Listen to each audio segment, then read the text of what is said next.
Halo semua, hari ini kita akan membahas tentang Microsoft Excel. Cakupan bahasan kita hari ini ialah fitur sort, filter, serta advanced filter. Sort sendiri digunakan untuk mengurutkan data. Kalau data yang akan kita urutkan berupa angka, kita bisa mengurutkannya dari angka 0 ke 9 ataupun 9 ke 0. Pengurutan data dengan angka ini bisa dikenal dengan ascending ataupun descending. Ascending merupakan pengurutan data dari kecil ke besar, sedangkan descending merupakan pengurutan data dari besar ke kecil. Untuk pengurutan data dengan awalan huruf, maka bisa diurutkan dengan A ke Z ataupun ke Z ke A. Sedangkan untuk filter sendiri digunakan untuk menyaring data dengan yang kita pilih. Advanced filter akan digunakan untuk menyaring data dengan lebih kompleks. Nah, selain tiga ini, kita juga akan membahas VLOOKUP dan HLOOKUP. Apa sih itu VLOOKUP dan HLOOKUP? Agar kita mengetahui fitur-fitur di Microsoft Excel yang akan kita bahas, marilah kita melihat video ini. Assalamualaikum warahmatullahi wabarakatuh. Oke, bertemu lagi kepada kami kelompok 5 dari kelas 210. Di sini saya akan menjelaskan mengenai sort dan filter.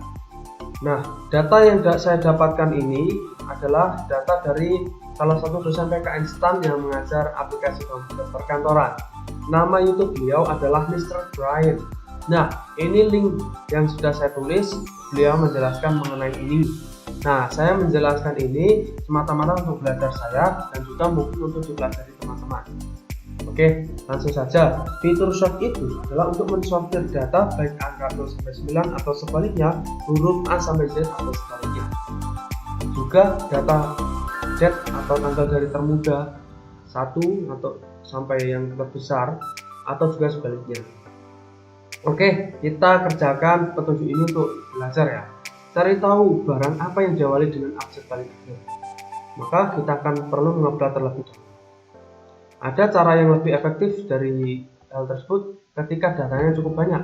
Kita tekan Ctrl A sebelumnya mengatur di dalam yang akan kita plot. Sekali lagi Ctrl A. Oke. Setelah itu kita tekan klik kanan sort Z sampai A atau bisa data Z sampai A atau juga Alt A SS. Sekali lagi Alt A SS. Nah, ini penting secara cepat. Kemudian kita tekan nama barang Z sampai A. Oke, nomor 1 pengerjaan telah selesai. Yang paling akhir adalah summarizing selesai. Kita undo atau Ctrl Z untuk mengerjakan petunjuk 2. Barang dengan penjualan paling besar. Oke, Ctrl A di sini ya, Ctrl A, Alt A, SS, kemudian nilai penjualan dari paling besar dari largest to small. Oke, petunjuk 2 sudah dikerjakan. Paling besar ini ya, ada 2. Barangnya juga sama, cuman nama pembelinya berbeda. Ini 981.000 sekian. Oke, yang ketiga, cari tahu penjualan kopi Tomoka bla bla bla paling besar kepada siapa. Oke. Nah, perlu kita ketahui bahwa fitur sort ini juga bisa kita gunakan bertingkat. Juga kita bisa hapus sort itu. Caranya seperti tadi, Ctrl A, Alt A, SS. Kita bisa add label atau delete label. Sebelumnya kita ada metadata hash. Ketika kita tidak mencetaknya, maka judulnya akan berupa kolom yang ada pada atas. Ketika kita mencetaknya, maka judulnya adalah yang ada pada paling atas pada yang kita. Oke, kita tekan nama barang, kemudian A sampai Z saja atau Z sampai A juga bisa teman-teman. Yang penting nanti kita mencari tahu yang namanya barang ini, nama barangnya adalah capital price. Kemudian kita add level dari paling besar ya, berarti kita tekan nilai penjualan. Kemudian dari largest to smallest. Ya kan, oke, maka petunjuk 3 sudah kita kerjakan. Kopi Tomoka ini ya. Nah, berarti yang paling besar adalah Ini 477.000 jatuh pada nama pembeli Pak Marwan. Nah, dirasa short ini adalah efektif ketika datanya besar, sehingga kita tidak manual mencari satu persatu, hingga perlu kita gunakan fitur short. Oke, selanjutnya akan kita bahas mengenai fitur filter. Nah, fitur filter. Nah, itu untuk menyaring data, memfilter suatu data. Nah, ini akan bermanfaat apabila datanya besar, sehingga kita mudah menganalisa sesuai dengan kebutuhan. Nah, kita kerjakan sesuai dengan petunjuk saja untuk belajar. Tampilkan tombol filter. Kita tekan Ctrl A untuk mengupdate-nya. Kita tekan Alt A T. Sekali lagi, Alt A T. Nah, untuk memberikan tombol filter. Ada juga caranya, yaitu dengan kita mengeblat, kemudian kita berikan filter. Itu, teman-teman.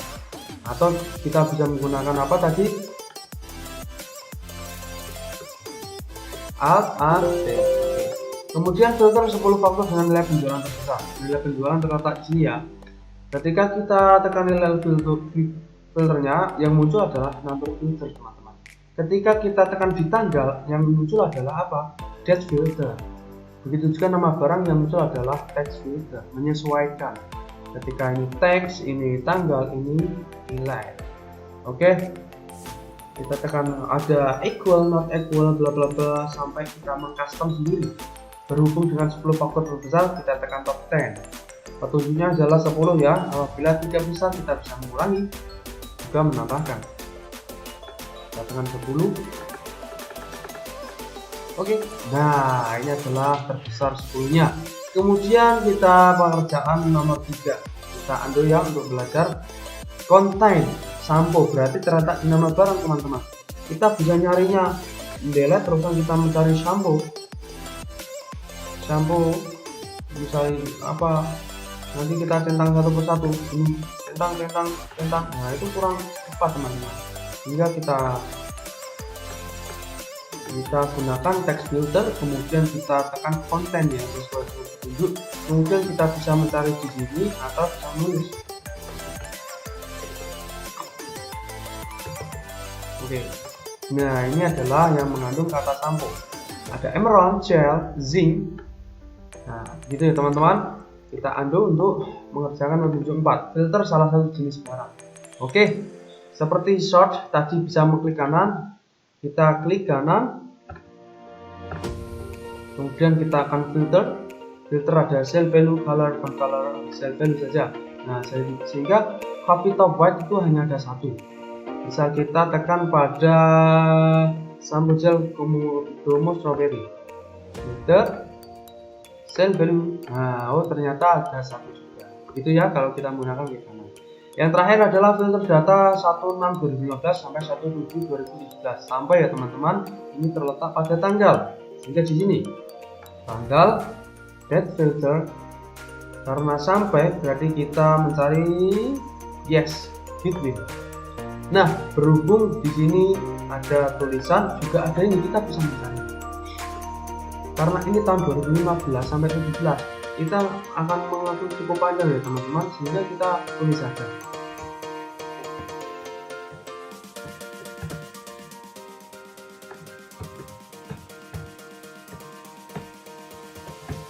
Oke. Nah, ini adalah yang data 16/2015 sampai 1/7/2017. Cukup sekian fitur short dan filter yang dapat disampaikan. Semoga dapat dipahami. Terima kasih. Assalamualaikum. Nah, selanjutnya nama saya Clarissa Nababan. Di sini saya akan menjelaskan mengenai filter advance. Seperti namanya, filter itu untuk menyortir data untuk data yang ingin kita cari atau yang ingin kita fokuskan. Di sini saya akan membuat 4 pemisalan. Yang pertama, itu adalah untuk mencari orang-orang yang berada di jurusan akuntansi. Yang kedua, orang-orang yang berada di jurusan akuntansi dan berasal dari Jawa. Yang ketiga, orang-orang yang berasal jurusan akuntansi dan berasal dari Pulau Sumatera. Yang keempat, orang-orang yang berasal dari jurusan akuntansi, dia berada di pulau mana saja, dan juga pajak berasal dari Jawa. Di sini saya sudah menyiapkan datanya terlebih dahulu. Lalu yang pertama kita harus menyiapkan row di atasnya untuk tempat kita menulis yang mau kita filter. Nah, selanjutnya ini kita tulis jurusan, lalu akuntansi. Nah, di sini kan harus sesuai dengan title yang kita tulis pada datanya. Lalu kita letakkan di mana saja kursornya yang berada di datanya, lalu tekan advance. Nah, dia otomatis di list range-nya itu akan memblok seluruh data yang telah kita buat. Lalu di sini ada filter the list in place, di mana dia akan memfilternya langsung di tempat datanya. Kalau copy to another location, dia akan membuatnya di lokasi lain. Lalu di sini kita kriteria change. Itu kita blok saja langsung jurusan dan akuntansinya. Nah, setelah itu kita tekan OK. Di sini langsung terfilter dari mana-mana saja jurusan akuntansi, namun asalnya itu dari mana saja. Nah, selanjutnya di sini kita bisa lihat kalau di sini artinya biru itu artinya yang dia lagi terfilter. Selanjutnya yang pemisalan kedua adalah jurusan akuntansi dan berasal dari Jawa. Kita bisa mengclearnya terlebih dahulu untuk mendapatkan data yang dari awal. Lalu di sini kita buat asal. Di sini kita buat Jawa.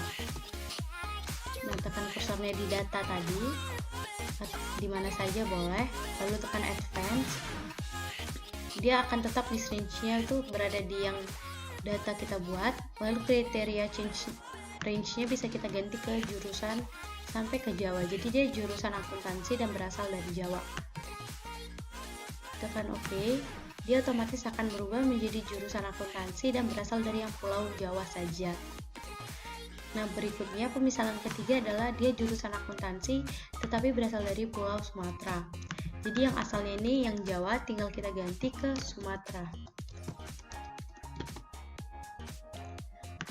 Nah, lalu tekan advance. Seperti hal yang tadi, list range-nya tetap sama, kriteria range-nya tinggal kita ganti ke jurusan akuntansi dari Pulau Sumatera. Lalu tekan OK. Dia akan menunjukkan siapa-siapa saja orang yang dari jurusan akuntansi tapi berasal dari Sumatera. Nah, selanjutnya kita akan pemisalan keempat, itu adalah jurusan akuntansi berasal dari mana saja dan juga pajak berasal dari Jawa. Kita clearkan lagi. Lalu di sini kan tadi kita mau buat akuntansi berasal dari mana saja. Kita cukup mengkosongkannya. Dan di sini jurusannya kita tinggal tambahi pajak dan asalnya itu dari Jawa. Nah, kita tekan di sini di mana aja. Lalu di sini advance. Lalu berikutnya ini list range-nya tetap berada di yang data kita tadi. Untuk kriteria range-nya kita akan mengubahnya di sini. Karena ini kosong, itu berarti itu kita mau membuat berasal dari mana saja karena dia kosong dan pajaknya itu berasal dari Jawa. Lalu berikutnya kita tekan OK. Langsung tersortir mana saja yang dia akuntansi berasal dari Jawa dan Sumatera ini ada, dan juga pajak yang berasal dari Jawa. Oke, selanjutnya saya akan menjelaskan mengenai fungsi lookup. Fungsi lookup sama halnya dengan VLOOKUP, di mana dia memperhitungkan sebuah kriteria yang nanti akan diperhitungkan. Tapi bedanya kalau lookup itu adalah tabelnya dari kiri ke kanan, yaitu horizontal. Kalau VLOOKUP itu dari atas ke bawah. Langsung saja kita bisa terapkan rumusnya di dalam rekap gaji karyawan PT ABC bulan April. Nah, di sini disediakan tabel gaji yang akan kita hitung. Kita langsung klik rumusnya, tulis sama dengan lookup, buka kurung. Nah, lookup itu isinya ada lookup value, tabel array, row index number, dan range lookup. Lookup value adalah golongan tadi yang ingin kita hitung. Golongan 1 karena Andi, titik koma. Lah, tabel array-nya adalah kita blok ini tadi. Habis itu kita klik F4 biar dia absolut. Habis itu titik koma, row index numbernya itu karena ini gaji pokok maka dia ada di baris kedua, kita tulis 2. Habis itu titik koma lagi, karena false, habis itu kita klik false. Kalau false itu sama dengan 0, kita tulis 0 aja, tutup kurung, enter lah, muncul di sini 1 juta. Begitu pula di tunjangan, sama dengan lookup, buka kurung, lookup value-nya itu ini golongan 1, sama kayak karena Andi, titik koma, table array-nya segini, kita jangan lupa klik F4 lah biar dia absolut. Habis itu titik koma lagi, row index number-nya karena ini tunjangan dia baris ketiga, kita klik 3, titik koma, karena itu false, habis itu kita tulis 0, tutup kurung, enter. Nah, habis itu ini gaji kotor. Karena gaji kotor itu adalah penjumlahan dari gaji pokok ditambah tunjangan, kita langsung saja klik, kita tulis sama dengan gaji pokok itu adalah selnya E7. Langsung kita tambahkan tunjangan di mana F7, langsung kita enter lah. Ini totalnya 1.500.000. Pajak kita harus menggunakan fungsi lookup karena pajak tersedia di tabel gaji, sama dengan lookup, buka kurung, lookup value-nya tetap golongan 1, titik koma, tabel array-nya itu tadi, jangan lupa kita klik F4, habis itu titik koma, row index number-nya itu karena pajak itu yang terakhir berarti dia 4, habis itu titik koma, range lookup-nya itu kita tadi false kan, berarti 0, tutup kurung, enter lah, muncul di sini 1%. Nah, kalau menghitung gaji bersih, berarti gaji bersih itu merupakan gaji kotor dikurangi pajak. Langsung saja kita menggunakan perhitungan perkalian. Nah, sama dengan gaji kotornya itu G7 dikurangi, buka kurung, nah G7 lagi karena pajaknya dikalikan gaji kotor. Nah, ini dikali pajak. Habis itu di dalam kurung, enter lah, muncul gaji bersihnya tuh 1.485.000. Nah, untuk ke bawahnya kita tinggal blok ini dan kita langsung ke bawah. Nah, langsung muncul. Ini telah langsung muncul semuanya. Kalau Andi, Bunga, Citra, Didit, Eka, gaji bersihnya sebanyak ini setelah dikurangi pajak. Nah, ini mengenai fungsi lookup. Akan menjelaskan mengenai rumus VLOOKUP pada Microsoft Excel. Jadi rumus VLOOKUP ini itu merupakan rumus fungsi yang dipakai untuk mencari data pada kolom pertama pada sebuah tabel, lalu mengambil nilai dari sel manapun di baris sama pada tabel tersebut. Jadi rumus VLOOKUP ini itu kita tuh mampu mengisi data di sebuah tabel berdasarkan data pada sebuah tabel referensi dengan memakai sebuah nilai kunci yang spesifik. Di sini saya sudah menyiapkan sebuah tabel rekap gaji bulan Februari 2020 dan ada tabel gaji untuk referensi nanti. Langsung saja ya. Sini gaji pokok kami sama dengan masukkan rumus VLOOKUP kurung buka, terus selanjutnya masukkan VLOOKUP value. Di sini acuannya itu golongan, selanjutnya titik koma, karena di sini titik koma ya, kalau misal di komputer kalian titik 2 atau koma, kalian harus isi sesuai dengan yang ada di tabel yang ada di komputer kalian. Selanjutnya tabel array. Tabel array itu merupakan tabel acuan yang nantinya akan mengisi tabel yang kosong ini. Kita blok dari atas sampai bawah. Selanjutnya titik koma lagi.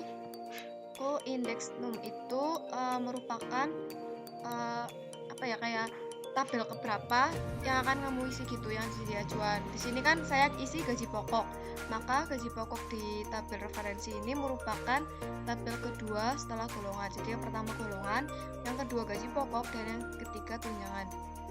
Jadi isi angka 2. Selanjutnya titik koma lagi, Dan range lookup itu ada true or false. Kalau true itu data yang akan diisi itu diambil dari yang paling sesuai sampai yang paling mendekati. Sedangkan kalau false itu cuman data yang paling sesuai yang nantinya akan diisi. Jadi kita coba akan isi false. Di sini true itu bisa diganti dengan angka 1, sedangkan false bisa diganti dengan angka 0. Kita coba pakai angka dulu ya, 0. Terus yang terakhir kurung tutup. Nah, jadi udah langsung masuk data ya dari tabel referensi yang tabel gaji ini. Sesuai ya, jadi golongan pertama 1 juta, terus golongan yang kedua 2 juta, udah sesuai ya. Selanjutnya kita isi yang tunjangan. Itu sama dengan lookup kayak tadi, kurung buka, terus golongan, selanjutnya titik koma, tabel array, itu tabel referensi kita blok lagi. Nah, di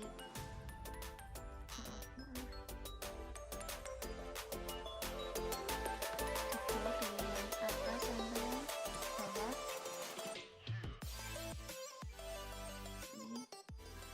Titik koma, selanjutnya ke indeks num. Tunjangan itu merupakan yang ketiga ya. Selanjutnya titik koma, kita coba pakai huruf false. Terakhir kurung tutup, enter. Jadi langsung masuk ya data yang tadi dari tabel gaji ke tabel yang rekap gaji bulanan. Selanjutnya untuk menentukan jumlah pakai rumus yang sum, sama dengan sum kurung buka gaji pokok titik koma tunjangan kurung tutup, enter. Jadi udah langsung menambahkan ya. Kalau untuk ingin menambahkan koma, tinggal kita blok semua data yang akan kita tambah RP gitu. Terus general, di sini kita pilih number, misalnya general, more number format. Selanjutnya pilih currency, di sini RP ya, karena kita akan menambahkan RP rupiah. Selanjutnya oke. Udah jadi langsung ngisi rupiah. Jadi kita nggak perlu nanti satu persatu. Sekian penjelasan dari saya. Terima kasih. Nah, bagaimana penjelasan kita tentang sort and filter, advanced filter, VLOOKUP, dan HLOOKUP? Apakah dapat dipahami? Semoga bisa dipahami ya. Ternyata penggunaannya sangat mudah ya kalau kita sudah mengetahuinya. Sekian dari kami. Terima kasih.